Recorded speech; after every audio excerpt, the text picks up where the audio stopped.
तो कैसे हो मेरी प्यारी लॉयल फैमिली मेंबर्स। मैं मिस्टर एक्स।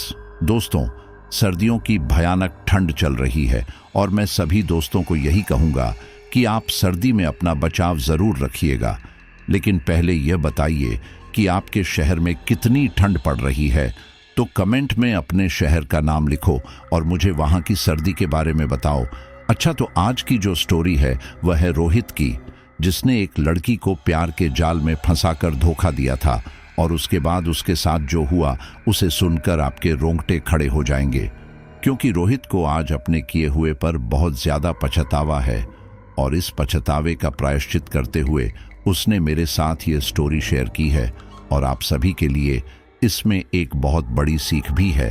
अच्छा, और सभी नए साथियों का भी बहुत बहुत वेलकम है। चलिए तो फिर शुरू करते हैं। रोहित अपने माता पिता का सबसे बड़ा बेटा था। उसके अलावा उसके घर में उसकी छोटी बहन चांदनी और एक छोटा भाई अमन था। रोहित के माता पिता सुदेश और लाजो सरकारी नौकरी करते थे और उन्हीं की वजह से रोहित को भी सरकारी नौकरी मिल गई थी और इन सब की वजह से उसके अंदर एक तरह का घमंड आ गया था। उसके अंदर शराब वगैरह की भी लत थी और उसके माता पिता यह सब जानते थे, लेकिन उन्होंने उसे नहीं रोका क्योंकि वह अपने पैसे की पीता था और एक बार अगर औलाद बड़ी हो जाए तो माँ बाप की कहाँ सुनती है और कहीं इसी वजह से उनके रिश्ते ना बिगड़ जाएं, इसलिए उसके घर वाले उसे इसके लिए बिल्कुल नहीं रोकते थे। बल्कि लाजो जी तो अपने बेटे रोहित को बहुत लायक समझती थी और उनकी इस खराब आदतों को भी वह पूरा सपोर्ट करती थी। उनके हिसाब से तो मर्द जात पी सकता है, लेकिन घर की औरत को मर्यादा में रहना चाहिए और इसलिए उन्होंने रोहित से कहा, देख बेटा, तुझे जैसे रहना है रह, लेकिन मैं यही चाहूंगी कि तू शादी हमारी पसंद की लड़की से ही करे। अगर तू लव मैरिज करके किसी लड़की को लेकर आएगा तो याद रखना, वह तेरे मन की नहीं करेगी बल्कि तुझसे अपने मन की करवाएगी। वह तुझसे घर के काम भी करवाएगी और तुझे पूरी जिंदगी उसका गुलाम बनकर रहना पड़ेगा। और अगर मैं तेरे लिए कोई लड़की ढूंढ कर लाऊंगी ना, तो फिर ऐसी लड़की लाऊंगी जो हमेशा तेरे इशारे पर नाचे। अब आगे तू सोच ले तुझे क्या करना है।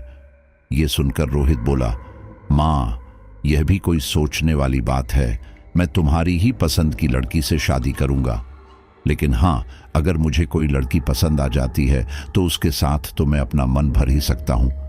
लाजो जी बोली, उससे मुझे कोई एतराज नहीं। तू चाहे किसी भी लड़की के साथ रहे, लेकिन बस शादी मेरी पसंद की लड़की से करना।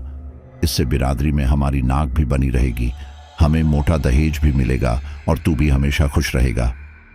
ये बात उसकी बहन चांदनी ने सुन ली थी, लेकिन उसने कुछ भी नहीं कहा क्योंकि उसके घर में उसके पिता के अलावा कोई नहीं सुनता था, इसलिए यहां बोलने का कोई फायदा नहीं था। वहीं दूसरी तरफ रोहित एक लड़की रीना को पसंद करता था। रीना भी उसे पसंद करने लगी थी और दोनों अब काफी समय एक साथ बिताने लगे थे। असल में रोहित जब मार्केट जाता था तो उसे रीना दिखाई देती थी। रीना असल में मार्केट में ही सब्जी बेचने का काम करती थी। वह काफी खूबसूरत भी थी और उसकी खूबसूरती ने रोहित का ध्यान अपनी ओर आकर्षित किया। धीरे धीरे करके रोहित ने रीना से बातचीत बढ़ाई और रीना भी उसे चाहने लगी। दोनों दिन के समय भी मिलने लगे और इसी बीच रोहित और रीना ने प्यार में सारी हदों को तोड़ दिया। हालांकि रीना उसे इसके लिए मना करती रही, लेकिन रोहित गुस्से में मुंह फुलाकर बैठ गया। रीना उससे बहुत प्यार करती थी और उसे इस तरह से उदास नहीं देख सकती थी, इसलिए उसने अपने आप को पूरी तरह से रोहित को समर्पित कर दिया। रोहित ने उससे कहा, मैं तुमसे शादी जरूर करूंगा। अभी तो मेरे छोटे भाई बहन की पढ़ाई चल रही है, जिस वजह से मैं अभी अपनी शादी के बारे में नहीं सोच सकता।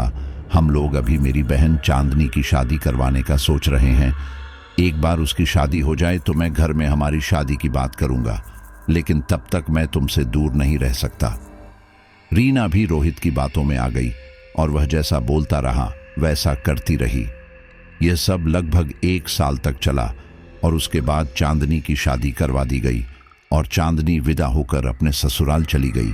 और अब रीना इस उम्मीद में थी कि रोहित अपना वादा निभाएगा, लेकिन जब चांदनी की शादी के 2-3 महीने बीत गए और तब भी रोहित ने अपने घर में इस बारे में बात नहीं की, तो एक रोज रीना ने उससे पूछ ही लिया, तुमने तो मुझसे कहा था कि तुम तुम्हारी बहन की शादी के बाद अपने घर में हमारे बारे में बात करोगे।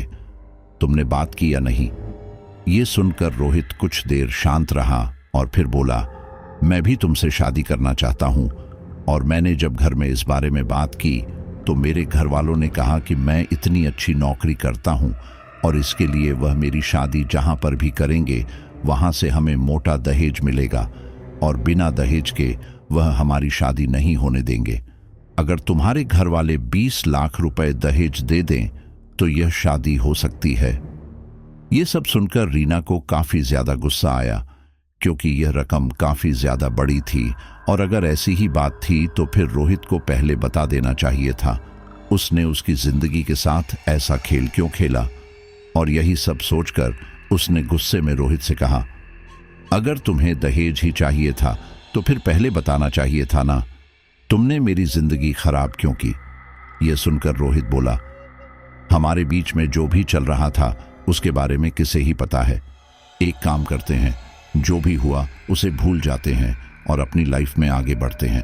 यह सुनकर रीना ने उसका हाथ पकड़ा और रोते हुए बोली, मैं ये करने के बारे में सोच भी नहीं सकती, क्योंकि मैं तुमसे बहुत प्यार करती हूं। तुमने भी तो कहा था कि तुम मुझसे बहुत प्यार करते हो, तो फिर अब तुम पीछे क्यों हट रहे हो? एक काम करते हैं, हम भागकर शादी कर लेते हैं। यह सुनकर रोहित ने अपना हाथ झटका और बोला, तुम जैसी लड़कियां होती ही ऐसी हैं कि अच्छे घर के लड़के को फंसा लेती हैं और फिर उनके गले पड़ जाती हैं। अभी भी कुछ नहीं बिगड़ा है, इन सब को भूल कर अपने जीवन में आगे बढ़ जाओ, वरना मैं तुम्हें पूरे शहर में बदनाम कर दूंगा। बोलकर रोहित वहां से चला गया और रीना उसके इस रूप को देखकर हैरान रह गई। इन सब के दौरान रीना के लिए रिश्ते आए थे, लेकिन रीना हर रिश्ते में कमी निकालती रही। इन सब की वजह से रीना के माता पिता भी उससे नाराज थे, लेकिन रीना ने रोहित के प्यार में अंधी होने के कारण इस बारे में ज्यादा नहीं सोचा। रोहित तो अपने घर जा चुका था, लेकिन अब रीना को समझ नहीं आ रहा था कि वह कहां जाए। काफी देर सोचने के बाद उसने सोचा कि कुछ दिनों बाद दोबारा से रोहित से इस बारे में बात करेगी, और उसने ऐसा ही किया। लेकिन रोहित ने दोबारा यही कहा। रोहित जब इसके लिए नहीं माना तो रीना ने फैसला किया कि वह उसके माँ बाप के पास जाएगी और उनसे इस बारे में बात करेगी। वो उनके पैर पकड़ लेगी और किसी भी तरह से उन्हें शादी के लिए मना लेगी। यही सोचकर रीना रोहित के घर गई और लाजो जी से इस बारे में बात की। यह सब सुनने के बाद तो लाजो जी ने रीना के कैरेक्टर पर ही उंगली उठा दी। उसने उसे कहा कि वो रीना जैसी कैरेक्टरलेस लड़की के साथ रोहित की शादी बिल्कुल नहीं होने देंगी, और ये बोलकर उन्होंने रीना को धक्के मारकर घर से बाहर निकाल दिया। सुदेश जी को जब यह सब पता चला तो उन्होंने उन दोनों को समझाया कि वह लोग इस रिश्ते के लिए मान जाएं, लेकिन लाजो जी और रोहित नहीं माने। और अब तो लाजो जी ने सोच लिया था कि जल्दी से जल्दी रोहित की शादी किसी अच्छी लड़की के साथ करवा दे। उन्होंने अपने रिश्तेदारों में इस बारे में बात की और आखिरकार किसी ने एक लड़की लता के बारे में बताया। लता उनके गांव के पड़ोसी गांव के एक अच्छे परिवार की लड़की थी, और लाजो जी के लिए सबसे अच्छी बात यह थी कि लड़की खूबसूरत तो थी ही, साथ में जितना दहेज वह लोग चाहते थे उसके परिवार वाले वह भी देने को तैयार थे। लाजो जी यह मौका हाथ से गंवाना नहीं चाहती थी, और ना ही यह चाहती थी कि लड़की वालों को रोहित के पहले के चक्कर के बारे में पता चले, और इसलिए उन्होंने जल्दी से जल्दी शादी की बात की। लता के पिता ने उनसे पूछा भी कि आखिर आपको इतनी जल्दी क्यों है शादी की। तब लाजो जी ने कहा, अरे क्या बताऊं, मेरी एक लड़की की शादी अभी कुछ महीने पहले हो चुकी है, जिस वजह से घर काफी सूना सूना लगता है, और इतना ही नहीं, घर भी काफी फैला फैला लगता है। कम से कम बहू आएगी तो घर संभाल लेगी और हमारा घर भी भरा भरा लगेगा। लता के पिता इसके लिए मान गए और 1 महीने के अंदर ही लता और रोहित की शादी हो गई। रोहित अपनी शादी से काफी खुश था, क्योंकि रोहित की पत्नी काफी ज्यादा खूबसूरत थी और दहेज भी काफी लाई थी। शादी की पहली रात रोहित लता के पास जाने के लिए बेताब था, और वह जैसे ही कमरे में आकर दरवाजा लगाने लगा तो उसे उसके कंधे पर एक हाथ महसूस हुआ। रोहित ने जब अपने कंधे पर देखा तो उसने पाया कि एक भयानक काला हाथ उसके कंधे पर था। यह देखते ही रोहित काफी ज्यादा घबरा गया और जोर से चीखा।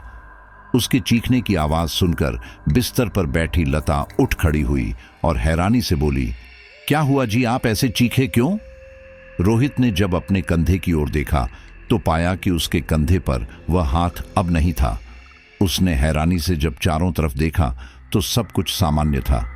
रोहित अपनी नई नवेली पत्नी को यह बताना नहीं चाहता था कि उसने अभी क्या देखा, इसलिए उसने कहा, कुछ नहीं, बस कुछ याद आ गया था।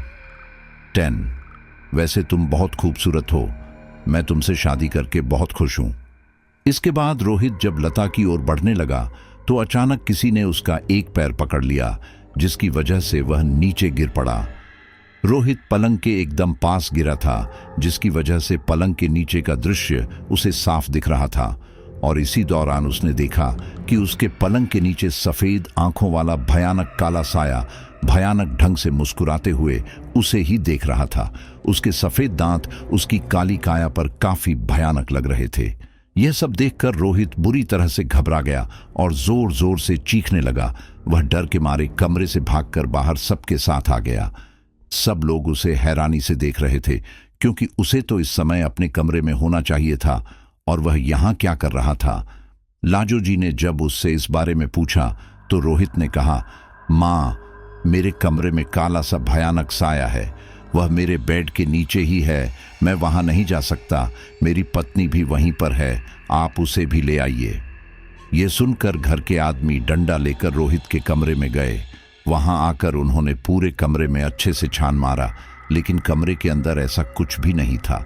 वहीं दूसरी तरफ यह सब देखकर लता काफी ज्यादा हैरान रह गई थी। उसे समझ नहीं आ रहा था कि आखिर यह लोग ढूंढ क्या रहे हैं। जब पूरे कमरे में भी उन्हें कुछ नहीं मिला तो लाजो जी लता से बोली, क्या कमरे में से कुछ बाहर गया था क्या? लता बोली, जी, इनके अलावा तो कोई बाहर नहीं गया और पता नहीं ये ऐसे डर के बाहर क्यों भागे। लाजो जी को पता था कि रोहित ने आज भी पी रखी है और अब उन्हें लगने लगा था कि हो ना हो शराब की वजह से ही उसे इस तरह के भ्रम हो रहे हैं, और वह यह बात लता से नहीं करना चाहती थी। इसलिए वह बोली, यह शादी की तैयारी की वजह से थोड़ा थक गया है, चिंता मत करो, यह अभी ठीक हो जाएगा। तुम एक काम करो, आराम करो, मैं थोड़ी देर में इसे कमरे में भेजती हूं। इसके बाद वे सारे कमरे से बाहर चले गए और बाहर आने के बाद लाजो जी रोहित से बोली, कमरे के अंदर कुछ भी नहीं है, तुझे शायद भ्रम ही हुआ होगा। अब छोड़ इस बात को, चुपचाप कमरे के अंदर जा, वह तेरा इंतजार कर रही है। रोहित को भी लग रहा था कि शायद यह लोग सच बोल रहे हैं और इसलिए वह भी अपने कमरे में चला गया। कमरे में आकर वह लता से बातें कर ही रहा था कि तभी अचानक उसने देखा कि लता के ठीक पीछे वही भयानक काला साया उभर रहा था और वह भयानक ढंग से मुस्कुराते हुए रोहित की ओर ही देख रहा था। यह देखकर रोहित डर के मारे वहां से भागा और बाहर आकर उसने यह बात सभी घर वालों को बताई। तब यह सुनकर सुदेश जी बोले, शायद इसे काफी ज्यादा थकान हो गई है, इसी वजह से इसे इस तरह की चीज दिखाई दे रही है। एक काम करो, इसे आज रात सबके साथ ही सुलाओ और चांदनी को बोलो कि वह लता के साथ सो जाए ताकि उसे अकेलापन न लगे। सब लोगों को यह बात ठीक लगी और अब चांदनी लता के साथ सो गई। चांदनी ने इस दौरान ऐसा कुछ भी महसूस नहीं किया जैसा कि रोहित ने किया था। वहीं रोहित भी आराम से अपने घर वालों के साथ बाहर सो रहा था। अगले दिन जब रोहित की आंख खुली तो रोहित ने अपने आप को समझा लिया था कि शराब की वजह से ही उसे इस तरह की चीज दिखाई दे रही थी और इसके लिए उसने अपने माता पिता से माफी भी मांगी।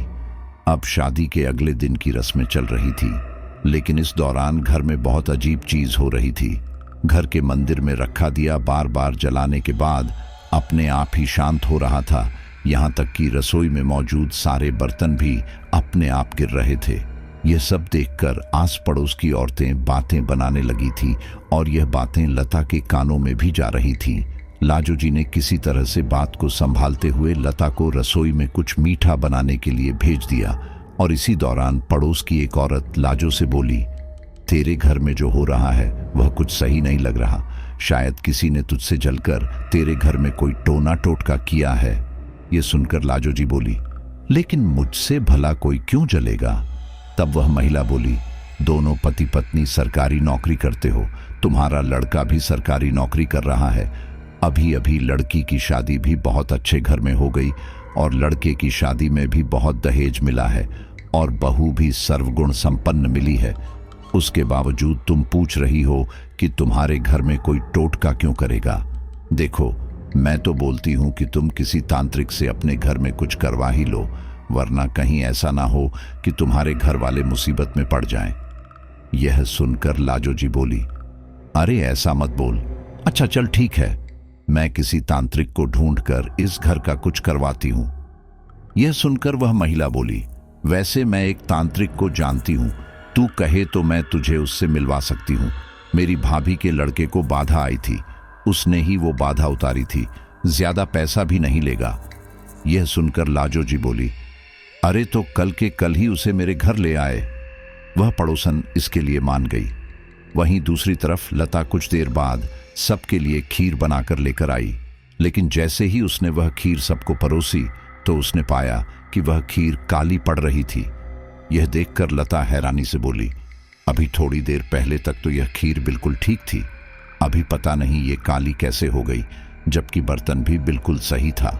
यह सुनकर तो लाजो जी के पसीने छूटने लगे। अब उन्हें यकीन हो गया था कि उनके घर में कुछ न कुछ गड़बड़ तो जरूर है, लेकिन यह बात वह अपनी बहू को नहीं बता सकती थी, क्योंकि अभी अभी तो उसकी शादी हुई है और अगर यह बात पता चली तो लता के पिता पता नहीं कितना बवाल खड़ा करे। इसलिए वह बोली, अरे बहू चिंता मत कर, हम ऐसे ही खा लेंगे, शायद चीनी में कुछ गड़बड़ होगी। इस पर लता ने भी कुछ नहीं कहा और उसने वही खीर सबको खिला दी। उस रात रोहित ने सोच लिया था कि वह आज शराब पीकर अपनी पत्नी के कमरे में नहीं जाएगा, ताकि उसे कल की तरह कोई वहम ना हो। रोहित अपने कमरे में आया और लता से बातें करने लगा। इन्हीं सब के दौरान रोहित को एक ठंडी रूखी आवाजें आने लगी, रोहित रोहित। यह सुनकर रोहित अपनी जगह से उठ खड़ा हुआ। यह देखकर लता बोली, अरे क्या हुआ आपको? आप अचानक से ऐसे खड़े क्यों हो गए? तब रोहित बोला, क्या तुम्हें वह आवाज नहीं आ रही? यह सुनकर लता ने पहले तो वह आवाज सुनने की कोशिश की और जब उसे कुछ आवाज नहीं आई तो वह बोली, कौन सी आवाजें? मुझे तो कोई आवाज सुनाई नहीं दे रही। यह सुनकर रोहित बोला, तुम बहरी हो क्या? तुम्हें यह आवाज सुनाई नहीं दे रही? कोई मुझे पुकार रहा है। पिछले 2 दिनों से जो हो रहा था उसकी वजह से लता का दिमाग खराब होने लगा था और इसलिए वह गुस्से में बोली, मैं बाहरी नहीं हूं, बल्कि तुम पागल हो। तुम्हें कैसी आवाज सुनाई दे रही है? यहां कोई आवाज नहीं आ रही है। एक तो यह आवाजें रोहित को परेशान कर रही थी, दूसरी तरफ लता उससे जबान लड़ा रही थी। यह उसे सहन नहीं हो रहा था और इसी वजह से उसने लता को एक जोरदार थप्पड़ मार दिया।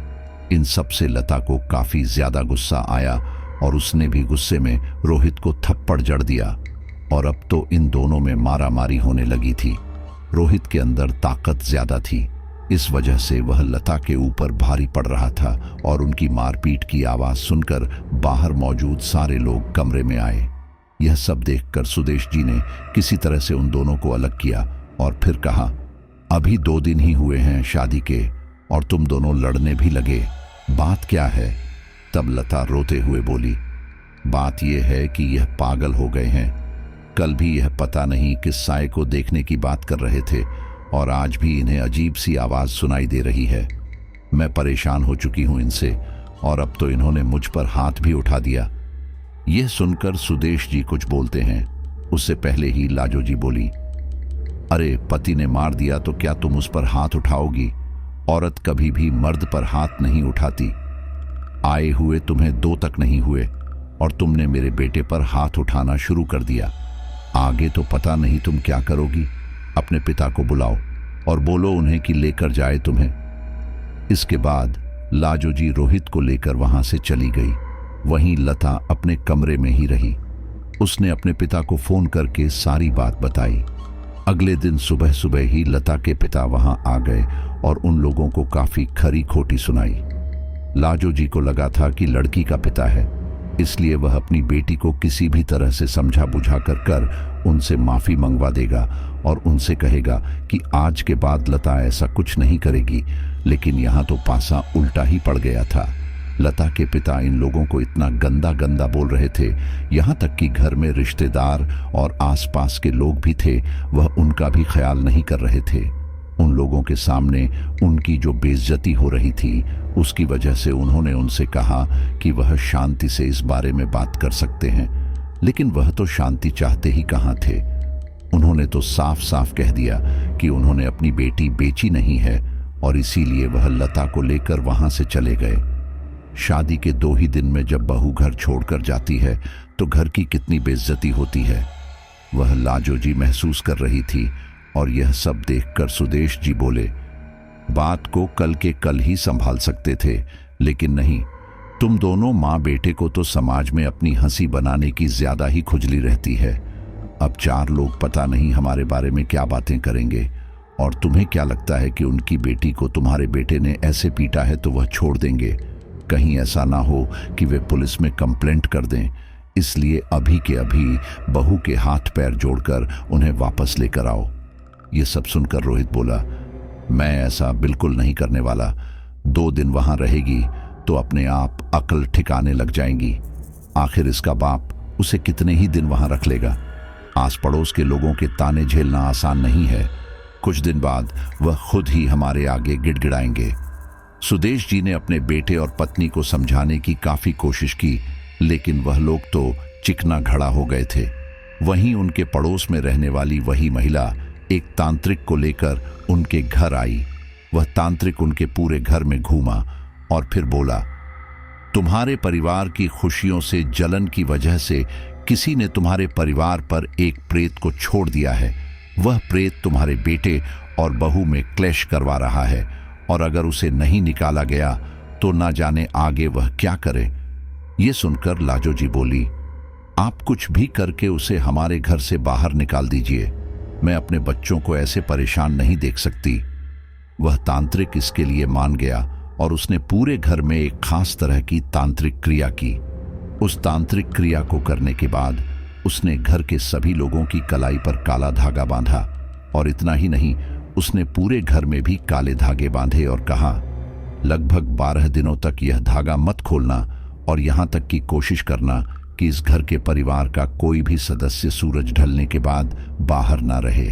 हर सदस्य को घर के अंदर ही रहना है, और जितने भी रिश्तेदार आपके घर के अंदर है उन सबको अपने घर भेज दो, वरना उन सब की वजह से आपके घर में वह बाधा दोबारा आ सकती है।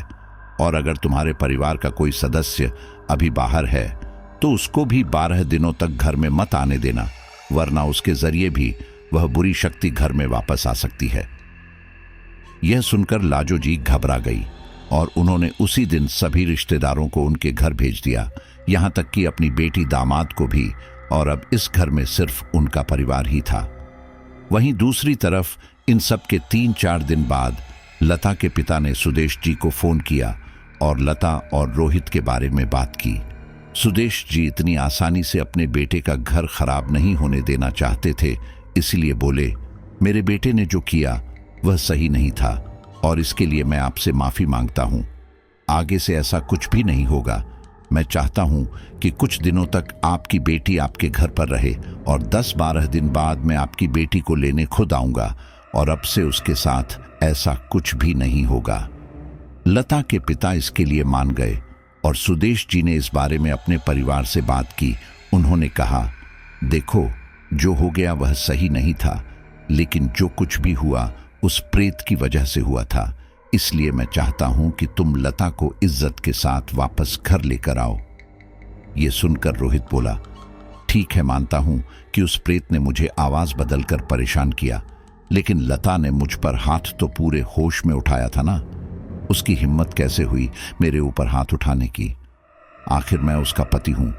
अब जब तक वह मुझसे माफी नहीं मांग लेती, मैं उसे लेकर नहीं आऊंगा।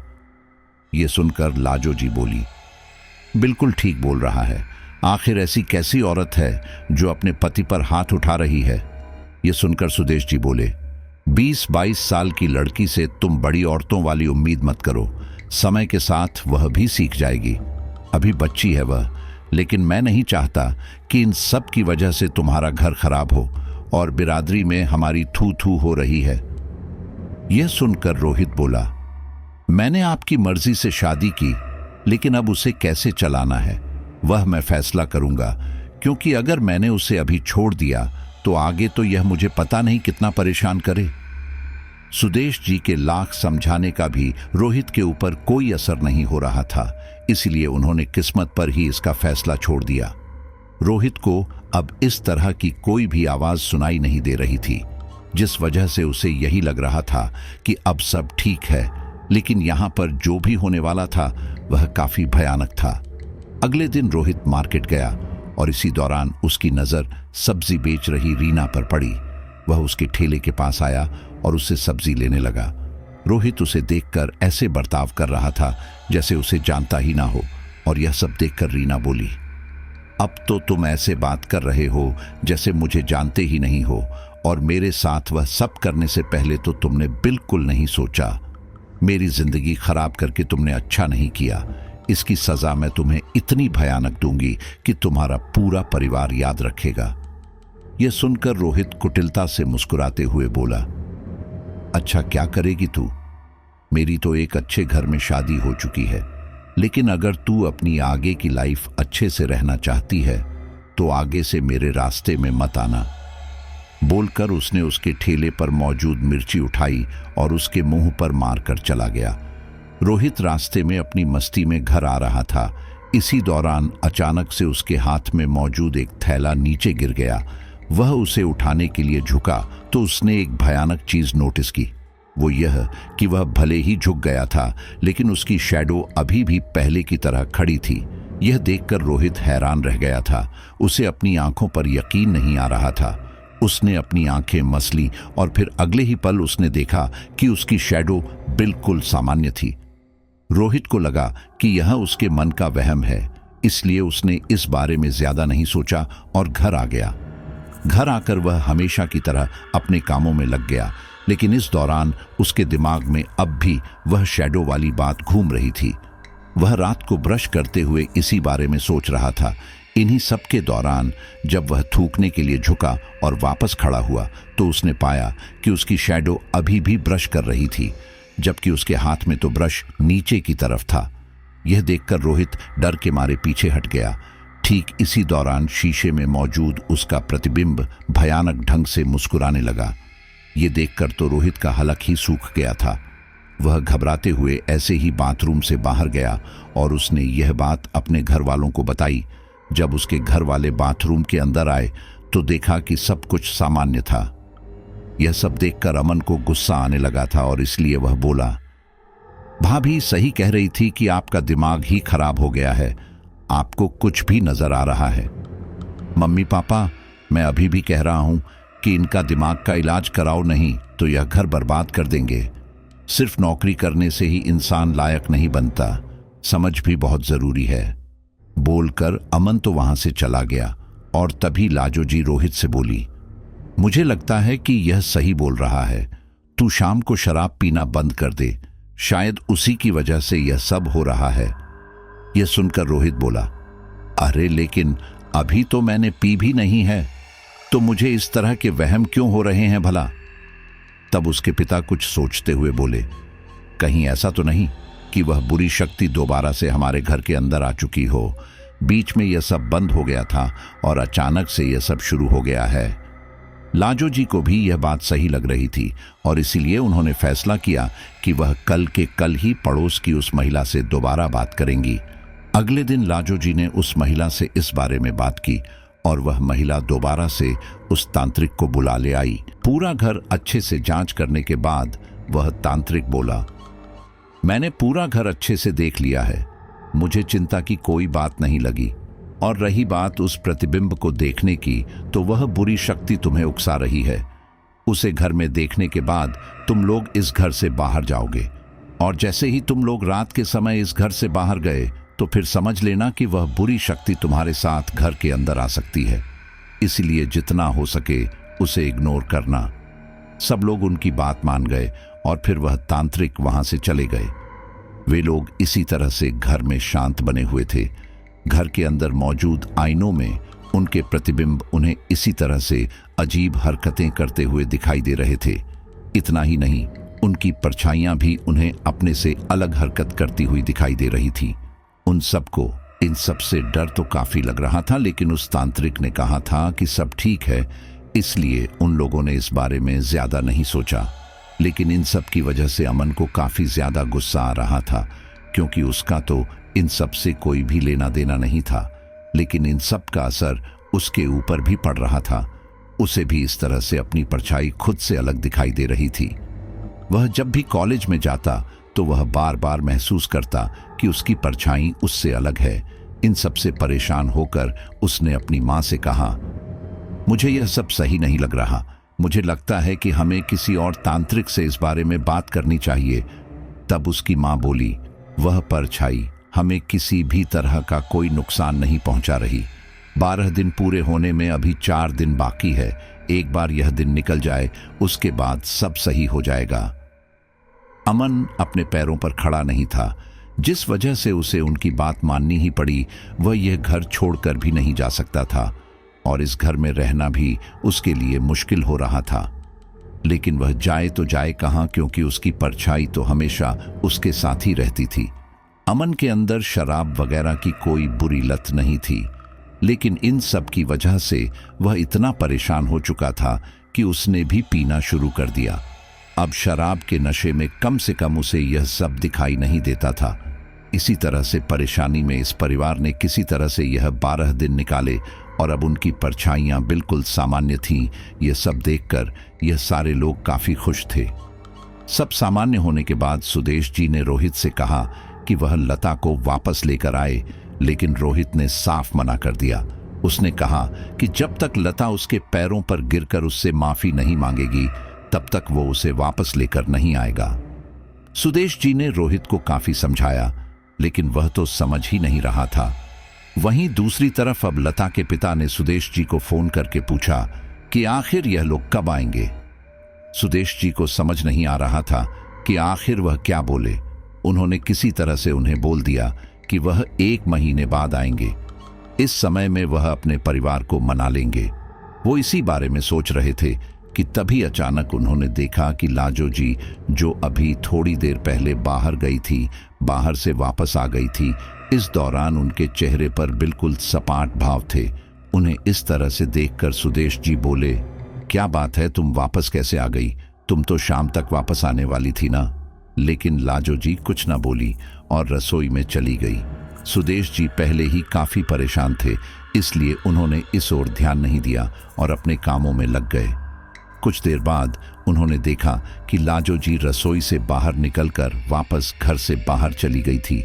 सुदेश जी को समझ नहीं आ रहा था कि आखिर यह करने क्या आई थी। वह इस बारे में सोच रहे थे कि तभी अचानक उन्हें गैस लीक करने की तेज गंध आई।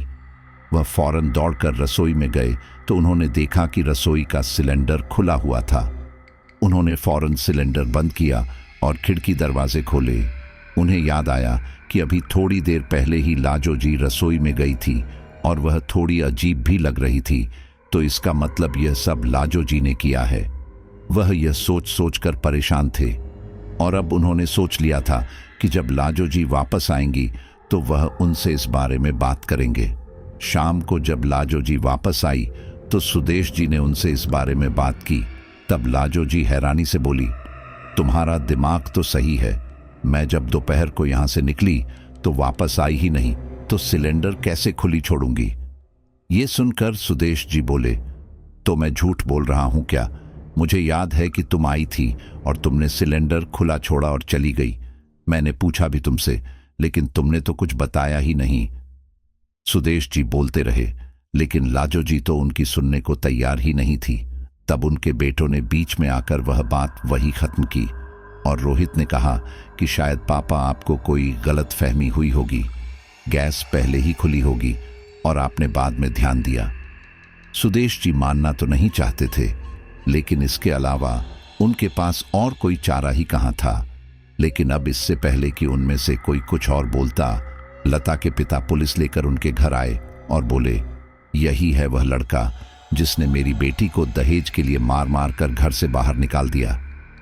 यह सुनकर सुदेश जी काफी ज्यादा हैरान रह गए और बात को संभालने के लिए बोले, अरे समधी जी, आपको कोई गलतफहमी हुई है। हमें तो आपसे कुछ भी नहीं चाहिए, बल्कि हम तो कुछ दिनों में आपकी बेटी को लेने आने ही वाले थे। अगर आप चाहते थे कि हम जल्दी आएं तो आप हमसे इस बारे में बात कर सकते थे। यहाँ पर पुलिस लाने की क्या जरूरत थी? घर की बात है, बैठकर की जा सकती है। ये सुनकर लता के पिता गुस्से में बोले, बैठकर भी बातें होती हैं क्या? ये तो मुझे पता नहीं था, और अगर ऐसा है तो आपने यह बात अपने बेटे को क्यों नहीं बताई? ऐसे ही हमारे घर आ धमका और अब हमसे पूरे 20 लाख रुपए की डिमांड कर रहा है। हमने शादी बहुत अच्छे से की थी और आप लोगों ने जो भी मांगा था सब दिया। उसके बावजूद आप इस तरह की हरकतें कर रहे हैं। आप लोगों को क्या लगा कि लड़की वाले हैं तो झुक कर रहेंगे और आपकी सारी फालतू की डिमांड मानेंगे? सुदेश जी की जितनी बेइज्जती हो रही थी उस वजह से उन्हें काफी ज्यादा गुस्सा आ रहा था और वह गुस्से में रोहित की ओर देखने लगे और बोले, घर की इज्जत नीलाम करने के लिए और भी कुछ रह गया क्या तो वह भी कर दे। यह सुनकर रोहित बोला, मैंने उनसे ऐसी कोई भी डिमांड नहीं की। ये लोग झूठ बोल रहे हैं, क्या सबूत है इनके पास? यह सुनकर लता के पिता बोले, सबूत तो तुम खुद ही देकर गए हो। वह दहेज की पर्ची जिसके ऊपर तुमने वह सारे सामान लिखे हैं जो तुम्हें चाहिए, इसके साथ 10 लाख कैश भी लिखा है। बोलकर उन्होंने एक कागज सुदेश जी को दिखाया। वह कागज देखकर सुदेश जी हैरान रह गए, क्योंकि उसके ऊपर रोहित की ही लिखाई थी।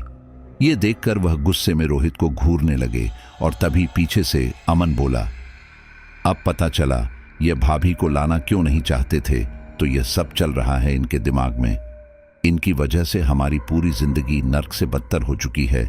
घर में इस तरह की अजीब अजीब चीजें हो रही हैं और अब आज पुलिस भी आ गई।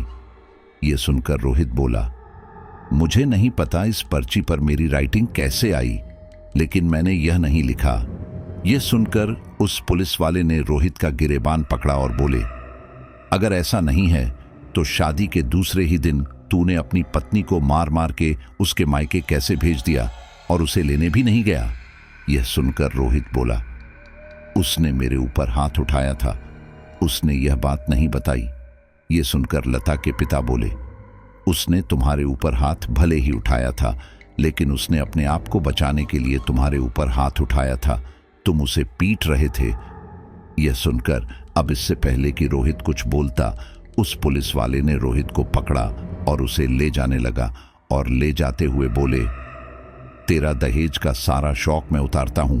एक रात लॉकअप में बंद रहेगा तो अपने आप ही अक्ल ठिकाने लग जाएगी। पुलिस वाले रोहित को लेकर जा चुके थे और अब उनके घर में बिल्कुल सन्नाटा पसरा हुआ था। यह देखकर सुदेश जी बोले, इसीलिए मैं बोल रहा था कि बहू को कैसे भी करके घर वापस ले आओ, लेकिन नहीं, तुम दोनों माँ बेटे के अक्ल में तो पत्थर पड़े थे। अब अगर उसे वहां से रिहा नहीं कराया तो फिर उसकी नौकरी चली जाएगी, क्योंकि उसके ऊपर दहेज और घरेलू हिंसा का केस लगा हुआ है और यह बहुत बड़े केस हैं। अभी के अभी उसे बाहर निकालना पड़ेगा। ये सुनकर अमन बोला, हम तो उनका घर बसाने के लिए इतनी कोशिश कर रहे हैं, लेकिन थोड़ी कोशिश भैया को खुद से भी तो करनी चाहिए ना। यहाँ वहाँ मुंह मारते रहते हैं और अब जब एक जगह शादी हो गई तब भी यहाँ पर अपनी अकड़ दिखा रहे हैं। उनसे बोलो कि लड़की वालों से माफी मांग ले तो सब सही हो जाएगा, और माँ इस बारे में आप भैया से बात करो। लाजो जी किसी के आगे झुकना तो नहीं चाहती थी, लेकिन बेटे के भविष्य के लिए उन्हें आखिरकार झुकना ही पड़ा। वह उसी समय लता के घर पर गए और उसके घर वालों से इस बारे में बात की। तब उसके पिता बोले, आपके बेटे ने हमारी बेटी को इतनी बुरी तरह से मारा था और फिर भी आप लोगों ने अपने बेटे का ही साथ दिया, तो इसकी क्या गारंटी है कि आप लोग आगे ऐसी हरकत नहीं करेंगे? तब लाजो जी बोली, अगर गलती मेरे बेटे की थी तो आपकी बेटी की भी थी। मैं अपने बेटे को समझा लूंगी और आप अपनी बेटी को समझा दें कि आगे से जब भी ऐसी कोई सिचुएशन हो तो फिर ऐसे पति पर हाथ ना उठाएं। और रही बात दहेज की, तो हम वह नहीं मांग रहे। पता नहीं हमारे बेटे के दिमाग में क्या आया कि उसने यह सब किया, लेकिन हम ऐसा कुछ भी नहीं करेंगे। ये सुनकर लता की माँ बोली, आप पहले अपने बेटे को समझाइए कि हमारी बेटी के ऊपर बिल्कुल भी हाथ ना उठाए। आपका बेटा हाथ नहीं उठाएगा तो हमारी बेटी भी हाथ नहीं उठाएगी। अभी तो हम केस वापस ले लेंगे, लेकिन अगली बार से ऐसा कुछ भी हुआ तो याद रखना, हम आपके परिवार को छोड़ेंगे नहीं। फिर आपकी जो बेटी ससुराल में है ना, उसका भी ससुराल खराब कर देंगे, क्योंकि अगर मेरी बेटी का घर बस नहीं पाया तो उसका भी बसने नहीं दूंगी। इसके बाद लता के परिवार वालों ने केस वापस ले लिया और रोहित भी बेमन से लता को लेने के लिए वापस आ गया। रोहित लता को ले तो आया था, लेकिन उसके मन में अभी भी यह सवाल था कि आखिर उसकी राइटिंग में पर्ची किसने लिखी। उसने घर आने के बाद लता से कहा, लता, तुम भी जानती हो कि वह पर्ची मैंने नहीं लिखी, फिर वह पर्ची किसने लिखी? तब लता बोली, किसने लिखी का क्या मतलब है? वह पर्ची आप ही ने लिखी थी। आप हमारे घर आए थे और आपने हमें वह पर्ची पकड़ाकर कहा था कि अगर मैं इस घर में रहना चाहती हूं तो यह सारा सामान ला कर दूं, नहीं तो आप मुझे तलाक दे देंगे। तब रोहित बोला, यह सब झूठ है, मैं तो तुम्हारे घर गया भी नहीं, तुम लोग मुझे फंसाने के लिए ये सब कर रहे हो। यह सुनकर लता बोली, देखो, मेरे ज्यादा मुंह मत लगो, इतने भी कोई धन्ना सेठ नहीं हो जो तुम्हें फंसाने के लिए हम इस तरह की चालें चलेंगे। बोलकर लता अपने कामों में लग गई। यह सब सुनकर रोहित को गुस्सा तो काफी आ रहा था, लेकिन थोड़ी देर पहले तक वह जेल की हवा खाकर आ चुका है। इस वजह से उसने लता से इस बारे में ज्यादा बात नहीं की और वह उससे नाराज था। इसी वजह से वह बिस्तर पर एक तरफ करवट लेकर सो गया। अगली सुबह सारे लोग तैयार होकर चले गए और शाम के समय जब लाजो जी वापस आ रही थी तो ठीक इसी दौरान रोहित सामने से आया और बोला, आओ माँ, साथ में घर चलते हैं, आज मेरी जल्दी छुट्टी हो गई इसलिए यहां आ गया। लाजो जी रोहित की बाइक पर बैठकर घर की तरफ आने लगी। इसी दौरान वह बोली, तेरा ऑफिस तो यहां से अलग दिशा में पड़ता है ना, तो फिर तू यहां कैसे आ गया? तुझे तो यहां आने में काफी समय लगता। तब रोहित बोला, अगर नहीं आता तो फिर इतना जरूरी काम पास कैसे पूरा करता? ये सुनकर लाजो जी हैरानी से बोली, क्या मतलब? रोहित दो ने सुना तो, लेकिन कुछ कहा नहीं। लाजो जी को समझ नहीं आ रहा था कि आखिर ये रोहित कहना क्या चाहता है। अब इससे पहले कि वह कुछ समझ पाती, उनकी साड़ी का आंचल बाइक में फंस गया और वह उस तेज रफ्तार बाइक से नीचे गिर पड़ी। उनकी साड़ी उस बाइक में बुरी तरह से फंस चुकी थी और अब वह उस बाइक से घिसटते हुए जाने लगी। लाजो जी को काफी चोटें आ चुकी थी, लेकिन यहाँ हैरानी की बात यह थी कि रोहित ने अभी तक बाइक नहीं रोकी थी। ये देखकर लाजो जी चीखते हुए बोली, क्या कर रहा है तू? बाइक रोक! लेकिन रोहित ने बाइक नहीं रोकी। उस खुरदरी सड़क से लगातार घिसटने के कारण उन्हें काफी चोटें आ गई थी और कुछ ही देर में वह बेहोश हो गई। जब उनकी आंखें खुली तो उन्होंने देखा कि वह अस्पताल के बिस्तर पर थी और अमन उनके पास बैठा हुआ था। जैसे ही लाजो जी को होश आया तो अमन रोते हुए बोला, माँ, आपको क्या हो गया था? आपको इतनी चोट कैसे आई? यह सुनकर लाजो जी ने हैरानी से आसपास देखते हुए कहा, मैं तो वहां सड़क पर थी, यहां पर कैसे आ गई? तब अमन बोला, आप जख्मी हालत में सड़क पर पड़ी हुई थी, कुछ लोगों ने आपको देखा और आपको अस्पताल ले आए और उन्होंने हमें फोन करके यहां बुलाया। वैसे आपका एक्सीडेंट हुआ कैसे? ये सब सुनकर लाजो जी को काफी ज्यादा हैरानी हुई। उन्हें याद आया कि एक्सीडेंट से पहले वह रोहित के साथ बाइक से घर आ रही थी। उन्होंने आसपास देखा, लेकिन रोहित वहां पर कहीं भी नहीं था और उन्होंने अमन से पूछा, रोहित कहाँ है? यह सुनकर अमन बोला, भैया दवाई लेने गए हैं, आते होंगे, पापा बाहर हैं और भाभी घर पर खाना बना रही है, वह खाना बनाकर यहीं ले आएंगी। कुछ देर बाद रोहित भी कमरे में आया। डॉक्टर ने लाजो जी की जांच की और उन्हें 2 दिन बाद छुट्टी के लिए बोल दिया। सबके जाने के बाद लाजो जी ने रोहित से पूछा, तू मुझे वहां पर मरने के लिए छोड़ गया था? यह सुनकर अमन और सुदेश जी हैरानी से रोहित की ओर देखने लगे और तभी रोहित बोला, मैंने कहा आपको मरने के लिए छोड़ दिया, बल्कि मुझे फोन आया कि आपका एक्सीडेंट हो गया तो मैं दौड़ कर आया। तब लाजो जी बोली, मैं तेरे साथ तेरी बाइक से घर आ रही थी और तेरी बाइक में मेरी साड़ी का पल्लू फंसा, जिस वजह से यह एक्सीडेंट हुआ था और तू मुझे वहीं पर छोड़ गया। ये सुनकर रोहित बोला, माँ, आपको कोई गलत फहमी हुई होगी, क्योंकि मैं तो अपने ऑफिस में था। मैं आपको भला आपके ऑफिस से कैसे लेने आ सकता हूँ, और आपका ऑफिस तो मेरे ऑफिस से बिल्कुल दूसरी दिशा में है। और आज तो ऑफिस में काम इतना आ गया था जिस वजह से मैं तो समय से भी घर नहीं जा पाया। आपको लेने तो क्या ही जाता। तब लाजो जी गुस्से में बोली, तो मुझे यह चोटें अपने आप आ गई क्या? देख, मैं तेरी तरह शराब पीकर नहीं बैठी थी। मुझे अच्छे से याद है कि तू मेरे ऑफिस आया था, और इतना ही नहीं, मेरे साथ काम करने वाले लोगों ने भी देखा था। मैंने यह बात पुलिस में नहीं बताई क्योंकि तू मेरा बेटा है, लेकिन मैं जानना चाहती हूं कि तू झूठ क्यों बोल रहा है। यह सुनकर रोहित बोला, मां, उस समय मैं ऑफिस में ही था। अगर आपको यकीन ना हो तो मेरे ऑफिस में काम करने वाले लोगों से आप पूछ सकती हो। कोई बड़ा अफसर आने वाला था तो उसकी तैयारी चल रही थी, तो सब देख रहा था। अमन और सुदेश जी को समझ नहीं आ रहा था कि इन दोनों में से आखिर कौन झूठ बोल रहा है, क्योंकि दोनों की बातों से ऐसा लग रहा था कि जैसे दोनों ही सच बोल रहे थे। खैर, इन्हीं उलझनों के दौरान लाजो जी अस्पताल से घर आ गई, लेकिन अब वो रोहित से नाराज थी, क्योंकि उनके हिसाब से तो वो इस हालत में रोहित की वजह से थी और रोहित भी उनसे नाराज था। इन्हीं सब की वजह से लाजो जी छुट्टी लेकर घर पर आराम कर रही थी, और एक दोपहर को जब लता लाजो जी के लिए खाना लेकर उनके कमरे में गई तो देखा कि अमन घर आ चुका था। ये देखकर लता को काफी हैरानी हुई, क्योंकि इस समय तो अक्सर अमन कॉलेज में होता था, तो फिर ये अभी यहाँ कैसे आ गया। वो उनके पास आई और बोली, अमन भैया, आप यहाँ क्या कर रहे हो? अभी तो आपको कॉलेज में होना चाहिए था ना। उसने ये कहा ही था कि तभी लाजो जी ने भी हैरानी से यही सवाल दोहराया। ये सुनकर तो अमन के चेहरे का रंग ही उड़ गया था, लेकिन फिर वह बोला, पता नहीं क्यों आज मन बहुत घबरा रहा था, इसलिए घर आ गया। इसके आगे लता ज्यादा कुछ ना बोल सकी, क्योंकि वो चाहे कुछ भी करे, उससे लता को क्या मतलब। वो खाना वहीं पर रखकर रसोई का काम समेटने लगी। इसी दौरान बाहर रखा उसका मोबाइल बजने लगा। अपने हाथ पहुंचकर जब लता ने फोन उठाया तो दूसरी तरफ से उसे अमन की आवाज आई, भाभी, आज मैं अपने दोस्त के घर पर खाना खाकर आऊंगा, इसलिए मेरे लिए खाना मत बनाना।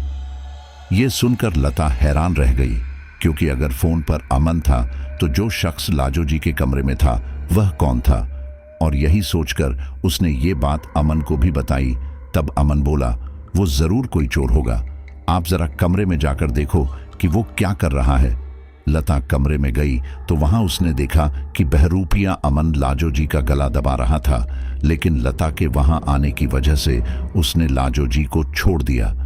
छूटने के बाद लाजो जी बोली, तू पागल तो नहीं हो गया? अपनी ही मां को मारने की कोशिश कर रहा है।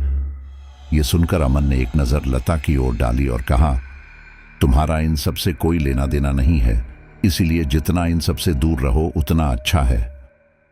लता को समझ नहीं आ रहा था कि आखिर ये क्या बोल रहा है, और अब इससे पहले कि वह कुछ समझ पाती, बहरूपिया अमन वहां से गायब हो गया।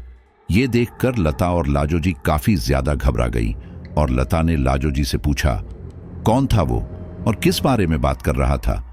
तब लाजो जी बोली, अरे मुझे क्या पता, लेकिन हो ना हो ये कोई भूत प्रेत है जो मेरे बेटे का रूप लेकर मुझे मारने आया था, और हो ना हो उस दिन भी रोहित मुझे लेने नहीं आया होगा, बल्कि यही भूत होगा। बहू, तू मुझे यहां अकेले मत छोड़, सारे काम छोड़, यहीं बैठ। तू अगर मुझे छोड़कर गई तो वो प्रेत दोबारा मुझे मारने आएगा। ये सुनकर लता ज्यादा कुछ न बोली, क्योंकि उसके सोचने समझने की शक्ति बिल्कुल भी काम नहीं कर रही थी। लता ने फोन करके तीनों को जल्दी घर बुला लिया, और तभी अमन बोला, जो कुछ समय पहले हमारे घर पर हो रहा था वही प्रेत शायद हमारे घर पर आ चुका है। यह सुनकर लाजो जी बोली, मैं उस तांत्रिक से इस बारे में बात करती हूं। तब सुदेश जी बोले, हमें किसी और से इस बारे में बात करनी चाहिए। इतने समय से उससे ठीक हो नहीं रहा, बल्कि समय के साथ ये बढ़ ही रहा है, और इन सब की वजह से सबसे ज्यादा तुम्हें भोगना पड़ रहा है। अगर अब कोई गलती हुई तो ऊपर का टिकट कट जाएगा।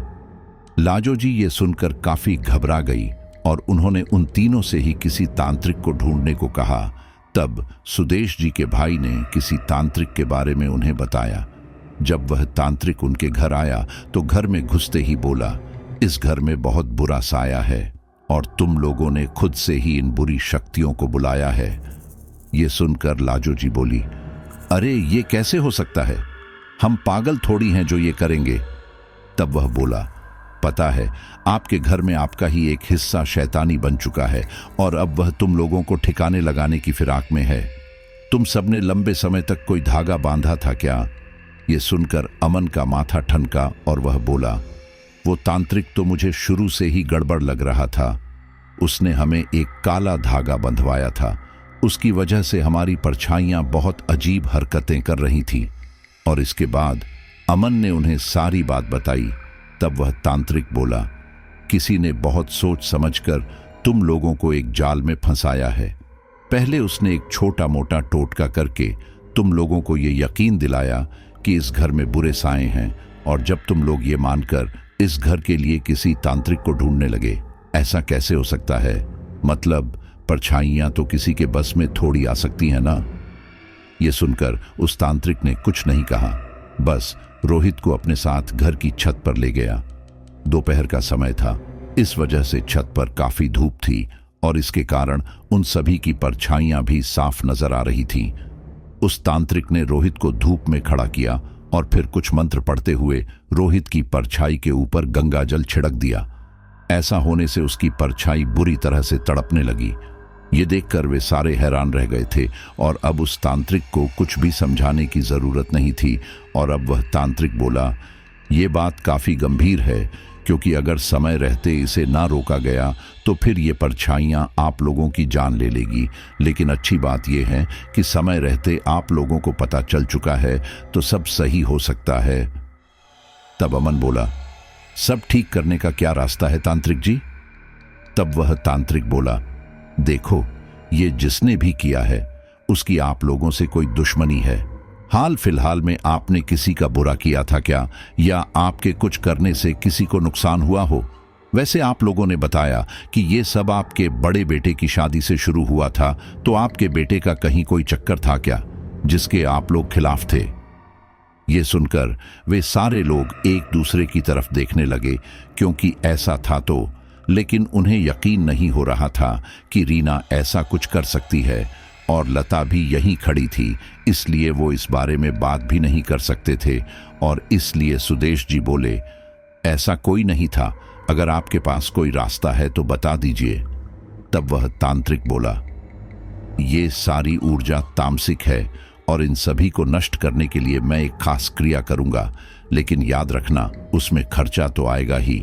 साथ में आप लोगों को भी कुछ खास चीजों का ध्यान रखना पड़ेगा। आप लोगों को लगभग 1 महीने तक के लिए सारे तामसिक काम छोड़ने पड़ेंगे। मांस, मदिरा, धूम्रपान, किसी का बुरा सोचना, सब कुछ। यहां तक कि अगर आप पति पत्नी हैं फिर भी एक दूसरे से दूरी बनाकर रखो। सुबह शाम घर में पूजा पाठ करो और याद रखना सूरज ढलने के बाद तुम लोग घर से बाहर नहीं जा सकते। लेकिन हाँ, तुम्हारी बहू लता का इन सब से कोई लेना देना नहीं है, इसलिए अगर कुछ जरूरी हो तो वह जा सकती है। वे सारे ये मान गए और फिर उस तांत्रिक ने उस घर की नकारात्मकता को खत्म करने के लिए एक यज्ञ किया। उस यज्ञ से उस पूरे घर का वातावरण बदल गया। घर में से आ रही वह अजीब तरह की गंध की खत्म हो चुकी थी। घर के अंदर एक गर्माहट आ चुकी थी। लेकिन अभी तो ये पहला चरण ही पूरा हुआ था। अभी उन्हें अपने ऊपर थोड़ा काबू रखना था। इन सब से ज्यादा दिक्कत रोहित और अमन को हुई थी, क्योंकि वे दोनों शराब के आदी थे। लेकिन जान बचाने के लिए उन्होंने जैसे तैसे खुद पर काबू भी किया हुआ था। इन्हीं सब के दौरान एक शाम को लता सब्जी लेने गई। उसके ससुराल वाले सूरज ढलने के बाद बाहर नहीं जा सकते थे, इसलिए लता अकेली ही थी। और इसी दौरान उसकी मुलाकात रीना से हुई।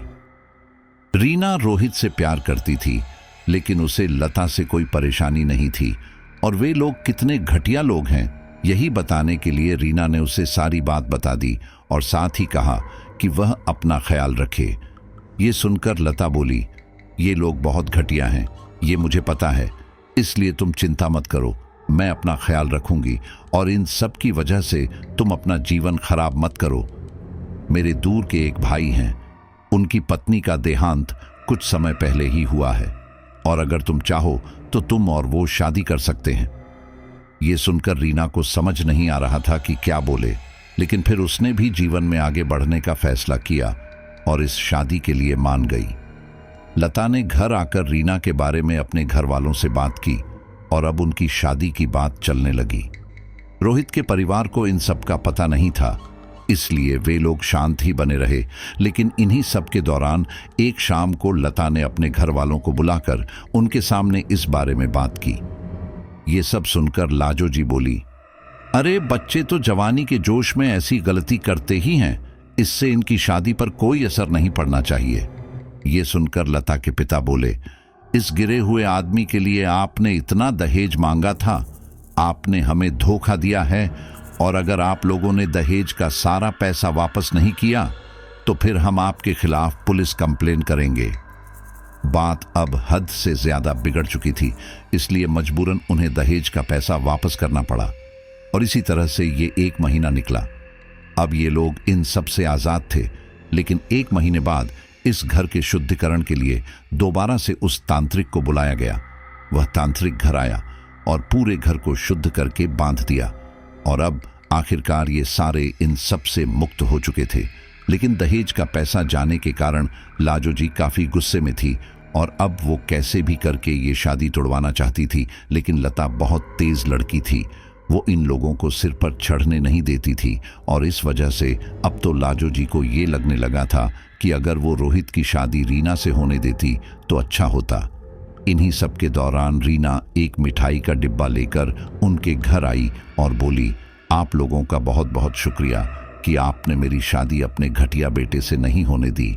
आज इसी की वजह से मेरी शादी एक अच्छी जगह हो रही है और आप ये मत समझना कि आप उन्हें मेरे बारे में सब बताकर मेरा घर तोड़ देंगे। मैंने उन्हें पहले ही सब बता दिया है। और मैं आपको एक बात और बताना चाहती थी कि आपके घर में इतने दिनों से जो साए घूम रहे थे वह मैंने ही छुड़वाए थे।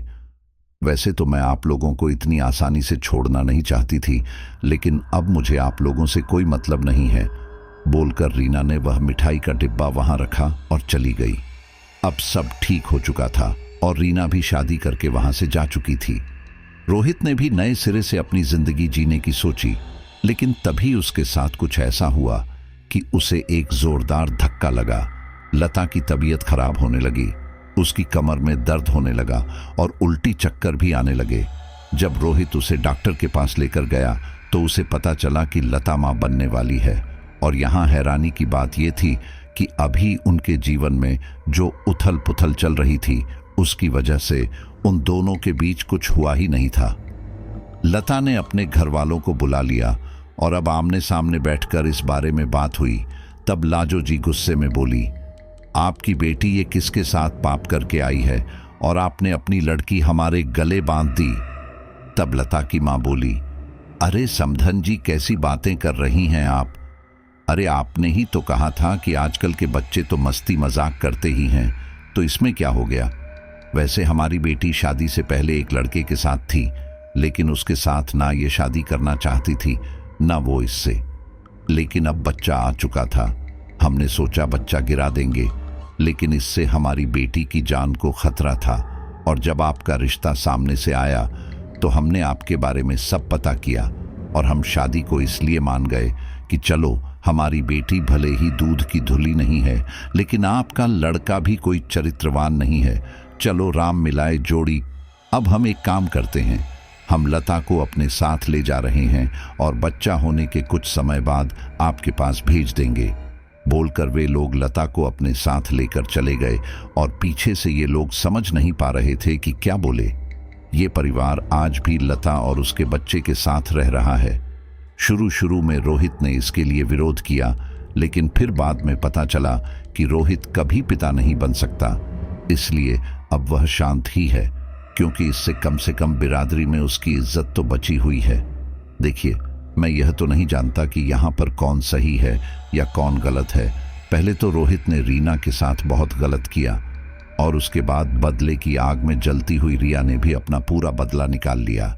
हालांकि उसके बाद रोहित की जिंदगी में जो लड़की आई उसको भी फिर वैसे ही लड़की मिली जैसा वह अपनी खुद की जिंदगी में था। उसका भी पहले से ही कहीं मैटर चल रहा था और जो संतान पैदा हुई वह भी उस लड़की के पहले से ही थी। तो वह कहते हैं ना कि दूसरों पर कीचड़ उछालने से पहले अपने खुद के कपड़े देख लेने चाहिए। तो ऐसा है कि सभी यहाँ पर अपना अपना कर्म भुगत रहे हैं। जो अच्छा कर्म करेगा उसके साथ अच्छा ही होगा और जो बुरा कर्म करेगा उसको बुरा ही फल मिलेगा। अच्छा, तो आज मैं किसी भी साथी का नाम नहीं लूंगा। अब से मैं एक नया नियम यह चालू कर रहा हूं कि आप कमेंट में मुझे कोई भी सवाल पूछ सकते हैं और उस सवाल का जवाब मैं हर स्टोरी के एंड में आपको जरूर दूंगा। लेकिन देखो, एक बार में सभी के सवालों का जवाब नहीं दिया जा सकता। मैं हर स्टोरी से जो भी सवाल होगा तो उनमें से 2-3 चुनिंदा सवाल उठा लूंगा और उनका जवाब हर स्टोरी में देते रहूंगा। ऐसे में हमारी आपस में बॉन्डिंग भी मजबूत रहेगी और आप जो जानना चाहते हैं आपको उसका जवाब भी मिलेगा। तो जो भी सवाल पूछे उसमें अपना नाम लिख दें, शहर का नाम लिख दें और अपना सवाल लिख दें और हर स्टोरी के एंड में आपको उसका जवाब मिल जाएगा। तो बहुत बहुत धन्यवाद और थैंक यू ममता सहाय का। अच्छा, तो वेट करता हूं आपके सवालों का।